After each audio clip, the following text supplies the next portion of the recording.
Subscribe कीजिए दोस्तों हमारे चैनल को। नोटिफिकेशन पाने के लिए बेल आइकन को प्रेस कीजिए। गुड मॉर्निंग बच्चों। सबसे पहले आज हिंदी का जो ग्रामर का पहला टॉपिक है, चाह रहा हूँ कि अपन वाक्य से स्टार्ट करते हैं, क्योंकि हिंदी की आधारशिला रखने वाला जो अहम और प्रमुख जो चैप्टर है उसकी शुरुआत वाक्य से होती है। वाक्य किसे कहा जाता है पहला यह समझना है, और वाक्य बनता किससे है। मैं आपको बता दूं कि शब्दों का जो सार्थक समूह होता है वो वाक्य कहलाता है। जो शब्दों का सार्थक समूह होता है वो वाक्य कहलाता है। सार्थक का अगर हम संधि विच्छेद करते हैं तो निकलता है सअर्थक, यानी अर्थ के सहित। किसी भी वाक्य में जो शब्दों का समूह होता है वो सही अर्थ में होता है। अगर उसका अर्थ सही न हो तो फिर वो वाक्य नहीं कहलाएगा। प्रश्न ये है कि शब्द किसे कहते हैं, तो वर्णों के समूह को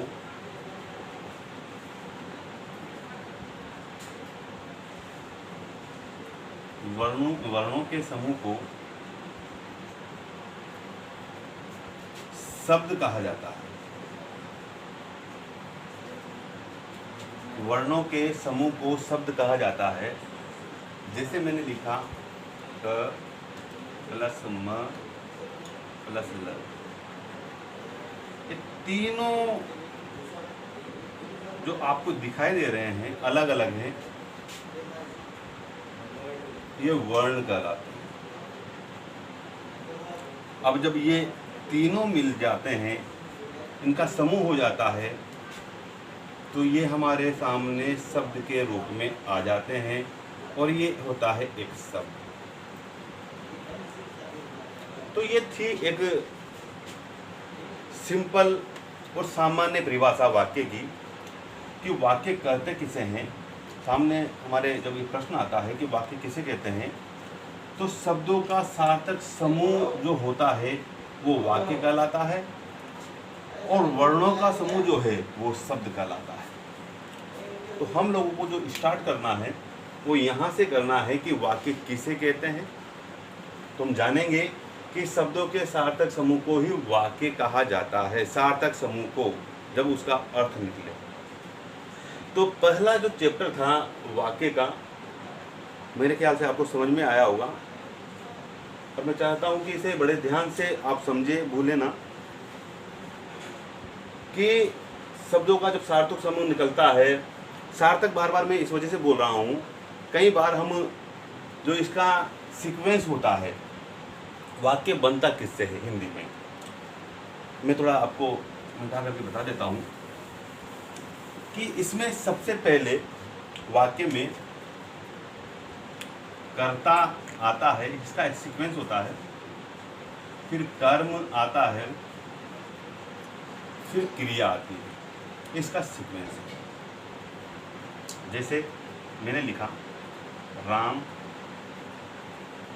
खाना खा रहा है। राम यहाँ पर कर्ता है, खाना यहाँ पर कर्म है, शेष बचा हुआ जो वाक्य है वो क्रिया है। ये सीक्वेंस एक वाक्य का है, कर्ता कर्म क्रिया, फर्स्ट सेकंड एंड थर्ड। इस सीक्वेंस में जब हमारे पास कोई वाक्य आता है वो असल में सही तरीके का वाक्य होता है। लेकिन अगर हम इसे लिखें खाना खा रहा है राम, ये रॉन्ग हो जाएगा, गलत हो जाएगा, सही यह रहेगा। तो हम इस प्रकार से समझे कि वाक्य में सही परिभाषा को दोहराना है। शब्दों के सार्थक समूह को वाक्य कहा जाता है। कर्ता, कर्म, क्रिया सीक्वेल में ये रहते हैं। अगर इसका सीक्वेंस इस प्रकार का नहीं है तो फिर वाक्य नहीं कहलाता। तो एक साधारण सी परिभाषा जो आपके सामने मैंने रखी है, आप इसे लिख लें अपनी कॉपी में और इसे समझ लें। चलो अब इसके बाद अब हमारे सामने प्रश्न ये पैदा होता है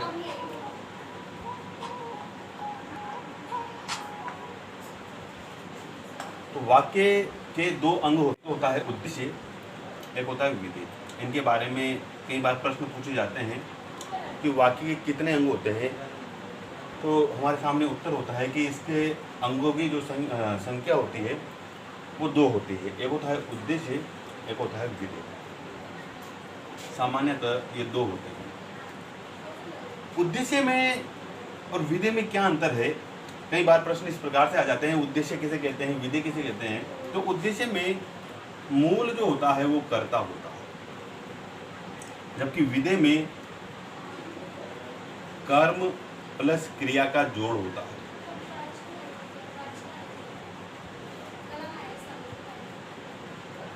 सामान्य सी चीज। अब आपके सामने प्रश्न आ जाता है वाक्य के कितने अंग होते हैं? दो होते हैं, एक उद्देश्य होता है, एक विधेय होता है। उद्देश्य सामान्यतया कर्ता को कहा जाता है और विधेय जो कहा जाता है कर्म और क्रिया को कहा जाता है। बड़ा सिंपल है ये। जैसे मैंने लिखा राम फल खा रहा है। प्रश्न ये आ जाए कि निम्नांकित वाक्य में आप कर्ता या उद्देश्य का पता लगाइए। तो जैसे कि मैंने आपसे कहा था कि उद्देश्य कर्ता को ही कहा जाता है, तो राम यहाँ पर कर्ता है।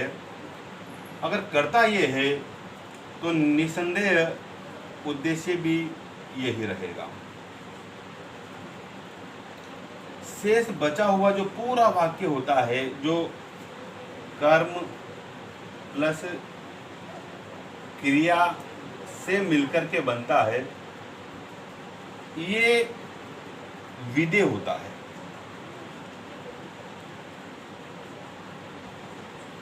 विधेय का अर्थ मैंने आपको बताया था कि विधेय का अर्थ होता है कर्म और क्रिया, और यहाँ पर कर्म है फल और क्रिया हो गई खा रहा है। तो सामान्यतया आपसे पूछा जाए कि वाक्य के कितने अंग होते हैं, तो वाक्य के दो अंग होते हैं, एक होता है उद्देश्य, एक होता है विधेय। उद्देश्य कर्ता को कहा जाता है, विधेय कर्म और क्रिया को कहा जाता है। अगर आपसे कहा जाए कि कर्म और क्रिया किससे कहा जाता है, तो विधेय को, और कर्ता किससे कहा जाता है, उद्देश्य को। एक बार प्रश्न आया था, सचिन ने 6 गेंदों पर 6 छक्के लगाए। निम्नांकित वाक्य में उद्देश्य क्या है? कई लोगों ने अनुमान लगाया कि कई बच्चे भी थे, पेपर बड़ा था, थोड़ा रीट का पेपर था वो, तो लोगों ने उत्तर दिया कि इसका उद्देश्य है छक्के लगाना, जबकि वो गलत था। उद्देश्य कर्ता को कहा जाता है। अब उसमें प्रश्न आया था, सचिन ने 6 गेंदों में 6 छक्के लगाए, तो छक्के किसने लगाए? सचिन ने। काम कौन कर रहा है वहाँ पर? सचिन। तो वहाँ जो उद्देश्य था वो सचिन था, न कि उसका उद्देश्य छक्का लगाना था। तो कुल मिलाकर के हमें ये ध्यान रखना है, हमारे माइंड में सेट करना है कि उद्देश्य का मतलब कर्ता होता है, विधेय का मतलब कर्म और क्रिया होता है। कर्ता को छोड़ करके जो शेष वाक्य बचता है हम उसे विधेय कहते हैं।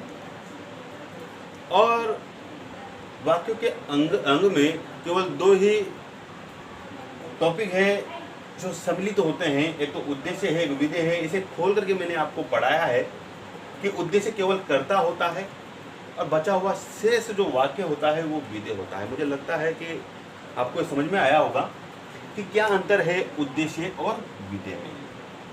यहीं से स्टार्ट करता हूँ मैं शुरू से कि वाक्य किसे कहते हैं, शब्दों के सार्थक समूह को वाक्य कहा जाता है। सार्थक समूह को वो सीक्वेंस में जमा हुआ होना चाहिए, पहले कर्ता, कर्म और फिर क्रिया। और वाक्य के अंग कितने होते हैं? तो दो होते हैं, एक होता है उद्देश्य, एक होता है विधेय। उद्देश्य में कर्ता आता है और विधेय में आता है कर्म और क्रिया। कर्ता, कर्म और क्रिया, तीन चीजें होती हैं। चलो, ये हो गया हमारा टॉपिक।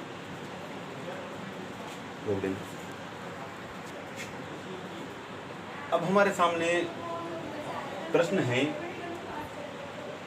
कि रचना के आधार पर वाक्य कितने प्रकार के होते हैं। रचना के आधार पर वाक्य के प्रकार हैं। पहले जो हमने पढ़ा था वो केवल हमने पढ़ा था कि वाक्य के अंग कितने होते हैं। तो हमारे पास जवाब था कि दो ही अंग होते हैं, एक उद्देश्य होता है, एक विधेय होता है। कर्ता उद्देश्य को कहा जाता है और कर्म और क्रिया विधेय से कहा जाता है या विधेय उसे कहा जाता है। रचना के आधार पर वाक्यों के प्रकार कितने होते हैं? तो हमारे पास तीन प्रकार होते हैं, एक सरल वाक्य, एक संयुक्त वाक्य, एक मिश्र वाक्य। चलो, पहला चैप्टर हम खोलते हैं कि सरल वाक्य किसे कहा जाता है, जिसमें एक ही उद्देश्य होता है और एक ही विधेय होता है। जैसे कि श्याम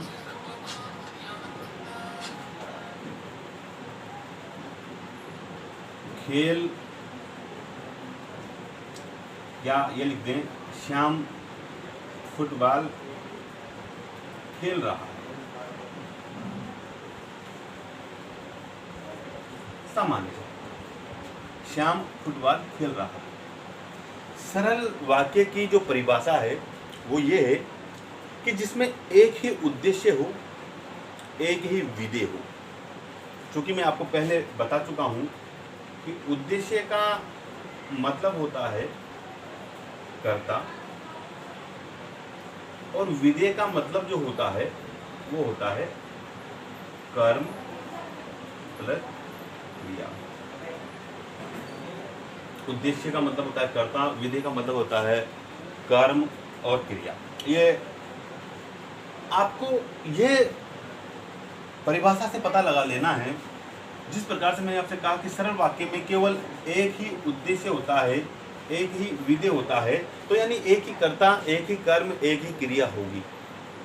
क्योंकि कर्ता को हम उद्देश्य कहते हैं, कर्म क्रिया को हम विधेय कहते हैं। यहाँ पर श्याम एक ही कर्ता है, क्या खेल रहा है? फुटबॉल एक ही कर्म है, खेल रहा है, यहाँ पर क्रिया हो जाएगी। तो यहाँ पर एक कर्ता, एक कर्म, एक ही क्रिया है।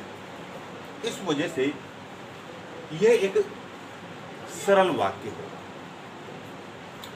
क्यों होगा ये आपके सामने अब स्पष्ट हो चुका है। चूंकि इसमें एक ही उद्देश्य है, एक ही विधेय है, इस कारण से इसे सरल वाक्य कहा गया है। गीता गाना सुन रही है, सीता सिलाई कर रही है, माताजी झाड़ू लगा रही है, ये सब वाक्य एक सरल वाक्य है।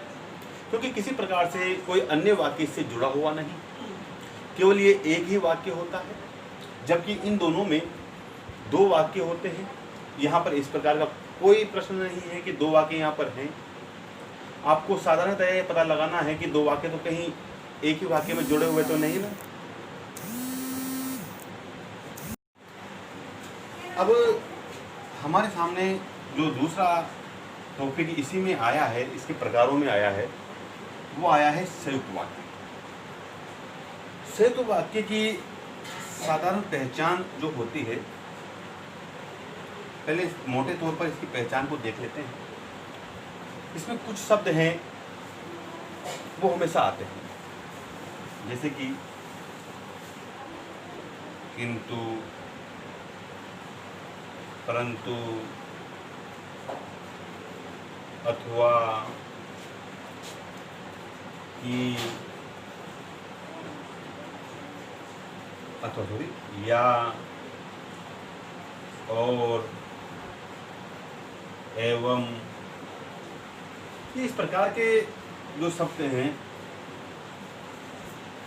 इस प्रकार के जो शब्द हैं वो बीच में जरूर आते हैं। अगर ऐसे शब्द आपको किसी वाक्य में दिखाई दे तो फिर वो संयुक्त वाक्य कहलाएगा। इसकी जो परिभाषा है पहले उस पर अमल करें, उसे जानें। संयुक्त वाक्य किसे कहा जाता है? जैसे कि हमें नाम से पता चल रहा है ये संयुक्त हैं।